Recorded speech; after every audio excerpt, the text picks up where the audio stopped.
Hey, what's your home worth here in the Twin Cities in Western Wisconsin? How do realtors get paid? And what are you going to receive as a check at closing? That's what we're going to talk about in today's video. My name's Travis Anderson, your local real estate expert. Let's get started. Travis, I want to sell my home, and I saw online that my house is worth $562,352.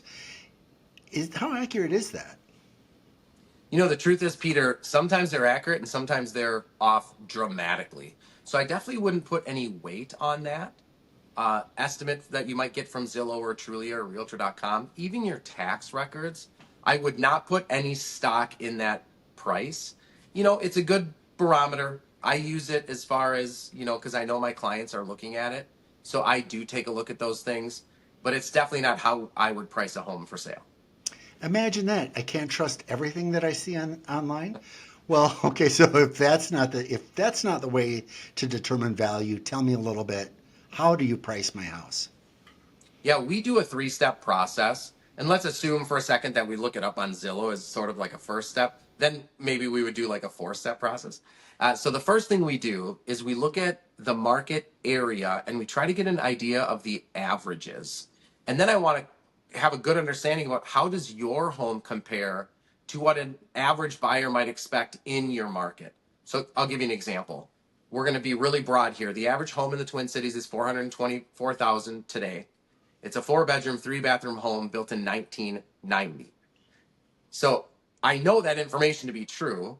And so if ever I'm in the Twin Cities and I'm looking at a home that's like a 4-bed, 3-bath home built in like 1990, it's like, oh, is this going to be around 425,000? So that kind of gives me that barometer in the whole Twin Cities. So when we're looking at your home specifically, we narrow that into maybe your city, or maybe we're within 5 miles or 10 miles of you. And we try to get an idea of what an average buyer would expect for the average home in your market. And then we compare your house to that data point. So for determining value, tell me a little bit about comparable sales. What is it that Yeah, you look for? yeah, perfect. And that's really our second step, which would be going into a more comparable market analysis. You could also hire an appraiser.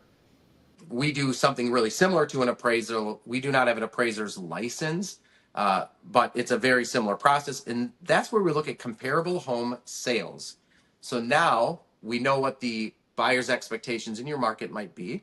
That gives us a value point. And then we look at what's the style of your home, what's the era of your home, what's the footprint of your home, and then what amenities do you have relative to other homes that have sold in the neighborhood or within a few miles of you. That would be what we would consider comparable, similar style, era, condition, etc. And that's going to give us another price range. And we're really looking to see if we can find like 10 of those homes. So 10 homes that have sold similar to yours. Sometimes you only find 3. If it's a townhome, we might find 30. But we really try to find around 10 homes that are really similar to yours that have sold and closed in the last 6 months or 12 months that we would deem comparable to yours. How relevant is it that, I just painted the ceiling in my living room? I mean, that's got to add value. So yeah, Peter, most people will expect to have a ceiling painted in a family room. And so that probably doesn't add much value. Really, we're talking about how does your home compare then to homes that are currently available for sale, which is sort of what you're getting to, which would be that third step. So again, the first step would be sort of an algorithmic average. The second step would be comparable homes that have sold. And then the third step would be what you're describing. How do you now compare your home to what's available on the market? So maybe you've got a remodeled kitchen, remodeled bathrooms, new flooring, etc. And other homes that are on the market just don't have those things. So you could probably price your home higher.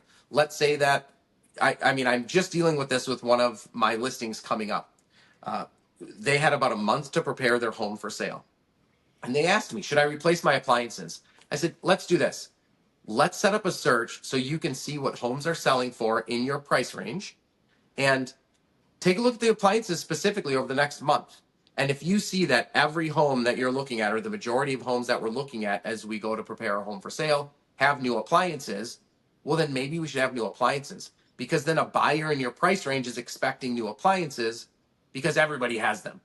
And so that's exactly what we did. It come to turn out, which I did not know that this was going to happen, but in their price range, in their market, all of the homes have new appliances or fairly new appliances. So my clients bit the bullet and spent a few grand on appliances.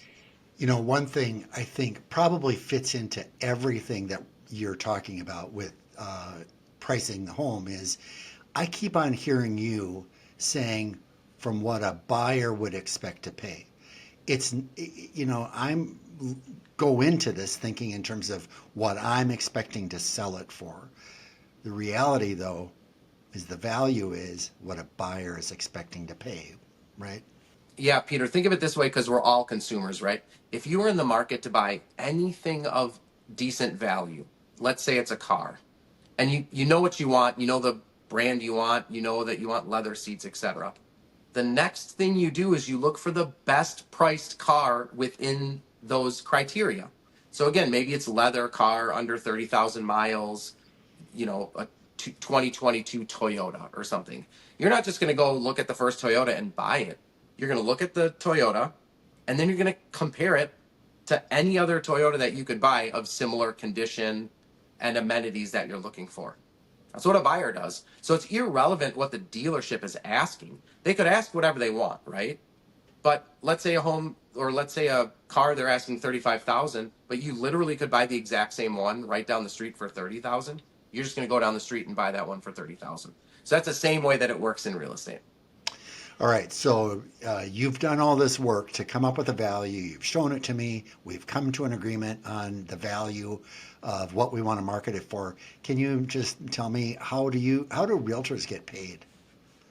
Yeah, thanks for asking because this is what people ask when I come to their house, Peter. They're like, "What's my home worth and how do you get paid?"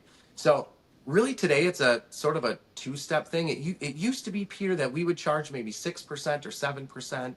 And it was never a standard. It was just an agreed upon number between seller and realtor. And then we as realtors would pay out to the buyer's agent some percentage that the seller also agreed to. Today it's not like that at all. You and I would agree on a commission that I would charge for my company only. Okay. And so it's going to be less. It's going to be half of what it used to be, essentially. And then in the purchase agreement, a buyer is going to ask the seller to contribute to their buyer's agent's commission. Okay. So you're agreeing with me on my commission up front, and then you're agreeing to pay whatever the buyer's agent's commission is on the back end. The nice thing is in the purchase agreement, that's a negotiable item. I do like to estimate it up front so you can see maybe what we're experiencing in the market. Again, there isn't a standard, but we do see things often enough to where we can estimate that number for you. But it is a negotiable item at the time of purchase agreement. But when I'm going to sell, I'm going to probably need to be prepared that I'm going to pay you X percent, and that I'm going to pay a buyer's agent Y percent. And if I negotiate that Y percent, it might be X plus Y minus Z. Yeah. And I really think that's a great way to put it. I'm probably going to start telling my clients that. I really like this X plus Y minus Z conversation. It's a very accurate way to describe how it works. X will be the commission that you and I agree upon for me and my company at the time of listing. Y will be what the buyer's agent writes into the purchase agreement. And then Z would be what we try to negotiate from that. That's correct. Okay, so now that we've got a price for the home, I know what I'm paying for commissions. How do I know what I'm going to get? How much money I'm going to get? Yeah, at time of listing, when I'm with you at your home, I put together what's called an estimate of proceeds. I'm going to need just one thing from you, and that's your mortgage balance. So if you have a mortgage, I'd like to get an estimated balance. Does not have to be accurate, just as close as you can, your last mortgage statement or something. And then I'll go ahead and take what we hope the sales price is going to be based on our three-step process, and then you deciding on where we price the home as a seller. We subtract the mortgage, we subtract the commissions, there's some title charges and some taxes that we have. And then I'll just estimate at the bottom what you're going to get in the event that we sell your home for what we predict. And then when a purchase agreement comes in, I update that spreadsheet so you can see the difference. We've covered a lot in this video: how to price my home, how I'm going to pay realtor commissions, and what I'm going to walk away with. Those are really kind of critical elements. And Travis, I really want to thank you for going through all of this with me today. And if you folks have any kinds of questions whatsoever, feel free to reach out to us either directly, our information is in the comments below, or leave a comment below and we'll be sure to get right back to you.